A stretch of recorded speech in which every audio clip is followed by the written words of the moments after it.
തളിപ്പറമ്പിൽ കോൺഗ്രസിന് തലവേദനയായി CPIM വിട്ട TK ഗോവിന്ദന്റെ സ്ഥാനാർത്ഥിത്വം.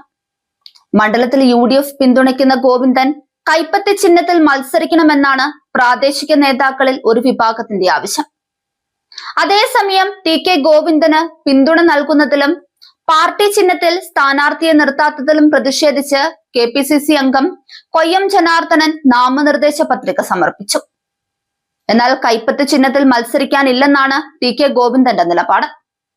KPCC അധ്യക്ഷൻ സണ്ണി ജോസഫിനെ ഇരിട്ടിയിലെ വീട്ടിലെത്തി കണ്ട ശേഷമായിരുന്നു ഗോവിന്ദന്റെ പ്രതികരണം.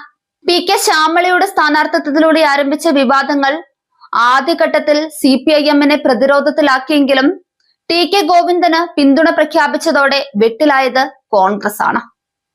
പാർട്ടിക്ക് അകത്തു നിന്ന് തന്നെ വിമത ശബ്ദം ഉയർന്നതോടെ ഗോവിന്ദനെ കൈപ്പത്തി ചിഹ്നത്തിൽ മത്സരിപ്പിക്കാനാണ് നേതൃതലത്തിലെ ആലോചന. CPIM വിമതനെ പാർട്ടി സ്ഥാനാർത്ഥിയാക്കിയാൽ പ്രാദേശിക നേതാക്കളെയും അണികളെയും ഒരുപോലെ അനുനയിപ്പിക്കാനാകുമെന്നാണ് നേതൃത്വത്തിന്റെ വിലയിരുത്തൽ. TK ഗോവിന്ദനെ പിന്തുണയ്ക്കാനുള്ള തീരുമാനത്തിൽ യൂത്ത് കോൺഗ്രസ് നേതൃത്വം AICC ജനറൽ സെക്രട്ടറി KC വേണുഗോപാലിന് കത്തയച്ചിരിക്കുകയാണ്. തീരുമാനം തിരുത്തിയില്ലെങ്കിൽ കടുത്ത നിലപാട് സ്വീകരിക്കുമെന്നാണ് യൂത്ത് കോൺഗ്രസിന്റെ മുന്നറിയിപ്പ്. സ്ഥാനാർത്ഥി പ്രഖ്യാപനത്തിന് പിന്നാലെ നടന്ന തെരഞ്ഞെടുപ്പ് പ്രചാരണത്തിൽ സജീവമായ ഇടത് സ്ഥാനാർത്ഥി PK ശ്യാമള ഇന്ന് നാമനിർദ്ദേശ പത്രിക സമർപ്പിച്ചു. അതേസമയം NDAയിലും പ്രതിസന്ധി കടുക്കുകയാണ്. പ്രചാരണത്തിന് പോലും ഇറങ്ങാതെ നിസ്സഹകരണത്തിലാണ് മുൻ ജില്ലാ പ്രസിഡന്റ് N ഹരിദാസൻ.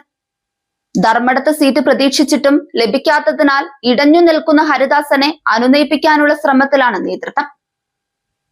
തെരഞ്ഞെടുപ്പിൽ പേരാവൂരിലും ശക്തമായ മത്സരം ഉണ്ടാകുമെന്നത് ഉറപ്പാണ്.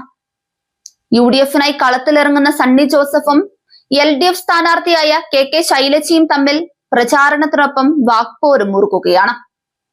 ഓരോ തെരഞ്ഞെടുപ്പിൽ തോൽക്കുമ്പോഴും KK ശൈലജയ്ക്ക് പാർട്ടി പ്രമോഷൻ നൽകുമെന്നായിരുന്നു സണ്ണി ജോസഫിന്റെ പരിഹാസം. വടകരയിൽ ശൈലജ തോറ്റപ്പോൾ സംഘടനയിൽ കേന്ദ്ര കമ്മിറ്റിയിലെത്തി. ഇത്തവണ പോളിറ്റ് ബ്യൂറോയിൽ എത്തുമെന്ന് പ്രതീക്ഷിക്കാമെന്നും സണ്ണി ജോസഫ് പറഞ്ഞിരുന്നു. കോൺഗ്രസിലെ വിമത പ്രശ്നം പരിഹരിക്കുമെന്നും K സുധാകരൻ പേരാവൂരിലും തെരഞ്ഞെടുപ്പ് പ്രചാരണത്തിനെത്തുമെന്നുമാണ് സണ്ണി ജോസഫ് പ്രതികരിച്ചത്. അതേസമയം സണ്ണിയുടെ പരിഹാസം കേട്ടു നിൽക്കാനൊന്നും ശൈലജയെ കിട്ടില്ല. മറുപടി കൊടുക്കാൻ ശൈലജയും എത്തി.